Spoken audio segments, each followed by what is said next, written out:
فرض کریں کہ آپ کے پاس دو راستے ہیں۔ پہلا یہ کہ آپ کسی کام کو کریں گے تو فوری نتائج حاصل ہوں گے۔ دوسرا یہ کہ آپ خود پر کنٹرول کر کے اس سے گریز کریں تو آپ کو دورس زیادہ بہترین نتائج حاصل ہوں گے۔ اس سے یہ ظاہر ہوتا ہے کہ کیا سیلف کنٹرول کی ہماری زندگی میں اہم کردار ہے۔ اس بات کو سمجھنے کے لیے 1960 میں اسٹینفورڈ یونیورسٹی کے سوشل سائیکالوجسٹ نے ایک ایکسپیریمنٹ کیا۔ اس ایکسپیریمنٹ کا مقصد انسٹنٹ گریٹیفیکیشن اور ڈیلیڈ گریٹیفیکیشن کا جائزہ لینا تھا۔ انسٹنٹ گریٹیفیکیشن کا مطلب کسی کام کا فوری فائدہ، جبکہ ڈیلیڈ گریٹیفیکیشن کا مطلب ایسا کام جس کے دور رس نتائج ہوں۔ اس کے آغاز میں ہر بچے کو ایک ایک کینڈی دی گئی اور انہیں بتایا گیا اگر یہ 5 منٹ تک کینڈی نہیں کھائیں گے تو انہیں انعام کے طور پر ایک کینڈی اور دی جائے گی۔ تو یقیناً کون دوسری کینڈی حاصل کرنا نہیں چاہے گا؟ اتنا بتا کے انویجیلیٹر نے کلاس کو اکیلا چھوڑ دیا اور 5 منٹ کے بعد دوبارہ کلاس کا جائزہ لیا گیا تو مختلف قسم کے نتائج حاصل ہوئے۔ کینڈی کو لے کے طلبہ کا ریئیکشن 3 طرح کا تھا۔ ایسے بچے جو کینڈی کھا چکے تھے، ایسے بچے جنہوں نے چالاکی سے کینڈی کا ایک کونا کھا لیا تھا تاکہ فوری مزہ بھی مل جائے اور انعام بھی حاصل کیا جا سکے، ایسے بچے جنہوں نے خود پر کنٹرول رکھا اور کینڈی نہیں کھائی۔ ان تمام بچوں کا ڈیٹا کلیکٹ کر لیا گیا، وہ کہاں رہتے ہیں، ان کی ساری انفارمیشن۔ 60 کی دہائی کے یہ بچے اب بڑے ہو چکے تھے اور ان میں بیہیویئر بھی تبدیل ہو جانا چاہیے تھا، لیکن جب ان کی زندگی کا جائزہ لیا گیا تو پتہ چلا کہ ایسے بچے جنہوں نے کینڈی کھا لی تھی وہ زندگی کے برے حالات سے گزر رہے تھے۔ ان میں سے کوئی جرائم میں مبتلا تھا تو کوئی کسی کے رحم و کرم پہ پل رہا تھا، اور ایسے بچے جنہوں نے کینڈی کا ایک کونا کھا لیا تھا وہ درمیانے درجے کی زندگی گزار رہے تھے، اور ایسے طالب علم جنہوں نے خود پر کنٹرول رکھا اور کینڈی نہیں کھائی وہ ایک بہترین زندگی گزار رہے تھے۔ ان میں سے کوئی آفیسر تھا تو کوئی بہترین انجینئر یا ڈاکٹر۔ تو آخر ایک کینڈی کے کھانے یا نہ کھانے کا ان کی زندگی کے ساتھ کیا تعلق ہے؟ ایسے طالب علم جنہوں نے خود پر کنٹرول رکھا اور کینڈی نہیں کھائی وہ زندگی کے تمام مراحل میں خود کو کنٹرول کرنا جانتے تھے اور اپنی تمام فضول ایکٹیویٹیز کو چھوڑ کر اپنی پڑھائی پر توجہ دیتے تھے، جبکہ درمیانے درجے والے دونوں کام کرتے تھے۔ اس لیے ایک ایوریج لائف گزار رہے تھے، نہ زیادہ اچھی نہ زیادہ بری۔ رہے وہ طالب علم جنہوں نے خود پر کنٹرول نہیں کیا اور کینڈی کھا لی، یہی وہ طالب علم ہیں جو زندگی کے ہر سٹیپ پر ناکام ہوتے ہیں، یہی اپنا وقت موبائل، ٹی وی اور دوسری تمام فضول ایکٹیویٹیز میں ضائع کر دیتے ہیں اور لانگ ٹرم بینیفٹ یعنی پڑھائی پر توجہ نہیں دیتے۔ کسی بھی کلاس میں ان تینوں طرح کے اسٹوڈنٹ کو بآسانی تلاش کیا جا سکتا ہے۔ جو طالب علم اپنا وقت ضائع کر رہے ہوتے ہیں یہ عارضی لذت کو ترجیح دیتے ہیں اور کلاس میں ٹیچر کے لیکچر کو سو کے گزار دیتے ہیں اور گھر جا کے انٹرٹینمنٹ کو انجوائے کرتے ہیں اور اینڈ پہ ایک بھیانک مستقبل کا سامنا کرتے ہیں۔ سیلف کنٹرول انسان کی زندگی میں اہم کردار ادا کرتا ہے اور انسان کو ترقی کی طرف لے کے جا سکتا ہے۔ کنٹرول اسلام کے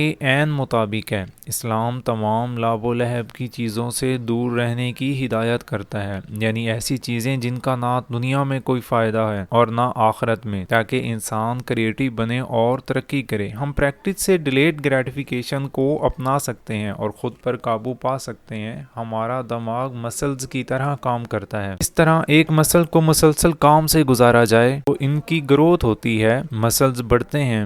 بالکل اسی طرح اگر ہم دماغ کو اپنی مرضی کے مطابق استعمال کریں تو اسے ڈیلیڈ گریٹیفیکیشن کی طرف لے کر جا سکتے ہیں۔ زمانہ طالب علمی میں ہر قدم پر پڑھائی سے دور لے جانے والی چیزوں سے واسطہ پڑتا ہے۔ ان سے دور رہنے والے طالب علم ہی آگے بڑھتے ہیں۔ اپنی زندگی کی پلاننگ کر کے اور خود پر قابو پا کے ہم اپنا گول حاصل کر سکتے ہیں۔ تو خود کو ڈیلیڈ گریٹیفیکیشن کا عادی بنائیں اور اپنے گول حاصل کریں۔ مارش میلو ایکسپیریمنٹ ہمیں یہی سبق دیتا ہے۔ سیلف کنٹرول والے افراد زندگی میں زیادہ کامیاب ہو سکتے ہیں، اور اسٹوڈنٹ لائف میں سیلف کنٹرول کو اپنا کر اسٹوڈنٹ اپنا گول بآسانی حاصل کر سکتے ہیں۔ انسٹنٹ گریٹیفیکیشن کی بجائے ڈیلیڈ گریٹیفیکیشن کو اپنائیے اور اپنا گول حاصل کیجیے۔